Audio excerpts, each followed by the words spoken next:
Hello, everyone, and welcome back to Odyssey Recaps Below the Surface Edition. Just a reminder that if you'd like a shorter, shallower, and slightly sassier recap, head on over to my Just the Tea recaps. But for now, let's dive in. Today, we are recapping book or chapter 6 of The Odyssey, titled by Emily Wilson as A Princess and Her Laundry. This is a pretty short chapter, but it's still fun. So we last left off with Odysseus finally escaping Calypso's island and surviving a harrowing sea journey to finally wash ashore on the island of the Phaeacians.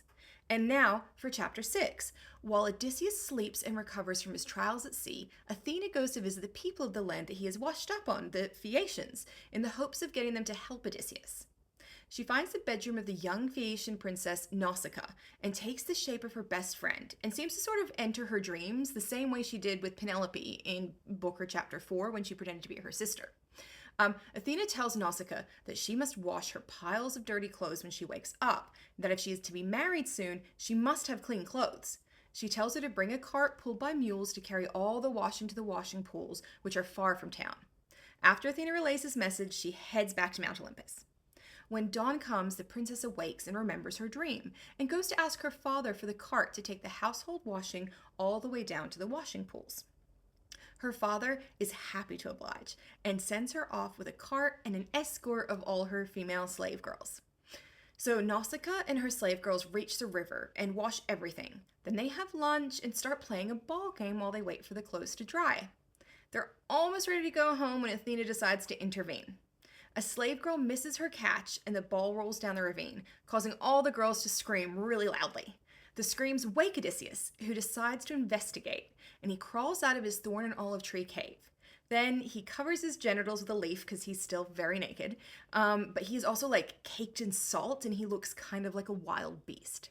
He spots the girls and they all run in fear as soon as they see him, all except Nausicaa, who is given some extra courage from Athena. Odysseus isn't sure how to best approach her, whether he should try to touch her knees in supplication or stay back because he's naked and she is a young girl. He decides on using calculated flattery from afar and calls out to her, asking her if she's a goddess, Artemis perhaps, or a human. But if she is a human, she is the most beautiful he's ever seen, and her family is blessed to have her, but not as blessed as her lucky future husband will be. Once he thinks that she's sufficiently flattered, he throws himself on her mercy and asks if she could possibly lend him some rags to wear and show him where the nearest town is. And if she does so, he hopes the gods will grant all of her heart's desires for a life of peace and harmony. Nausicaa responds that though he is suffering due to the will of Zeus, because everyone who suffers is suffering due to the will of Zeus, he is clearly a brave and clever man, and that she will help him. She tells him that he has arrived in Phaeacia, and her father is the king. She calls to her slave girls and tells them not to be afraid, that the gods love and protect Phaeacia, and no enemy would come to their secluded island. She reminds them all that all foreigners and beggars come from Zeus, and that helping them can bring blessings from the gods. She tells them to bathe the stranger and give him clean clothes and something to eat and drink. The girls take Odysseus to a secluded spot to wash, but he asks them to please give him the privacy to wash himself, as he is shy in the face of so many pretty girls. He's not turning off that charm, guys. The girls leave and Odysseus bathes himself, then oils himself all over with olive oil, a common practice. It comes up several times in the Odyssey. Athena helps out and makes him appear bigger, stronger, and more beautiful. And when she was done, his handsomeness was dazzling.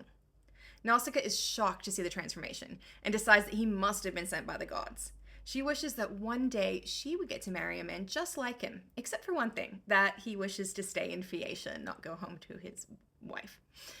She tells the slave girls to give the man food and drink, and half-starved Odysseus wolfs it all down. While he eats, Nausicaa schemes how best to introduce him to her parents. When he's done, she tells him her plan. She says that if he comes with them all the way to town, they'll run into trouble at Poseidon's shrine, where all the sailors work on their nets and ships. She says that they will judge him and her for having a handsome foreigner with her. They don't really like foreigners in Phaeacia.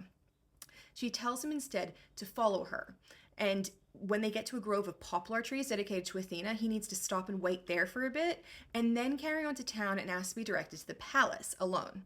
When he reaches the palace, he must come to the great hall where her mother and father are. But it is very important that he pass by her father, the king, and instead go straight to her mother, the queen, and embrace her knees in supplication. If he does all this, Nausicaa promises that they will help him, and he will be able to get back home quickly. Which obviously it would be fantastic for Odysseus. Odysseus agrees with her plan, and the chapter ends with him sitting in Athena's grove, praying to her amidst all the poplar trees. And poplar trees are specially dedicated to Athena as well. And that's where our chapter ends for the day. A very short chapter, but there is plenty more to come. So join us next time for Book 7, A Magical Kingdom.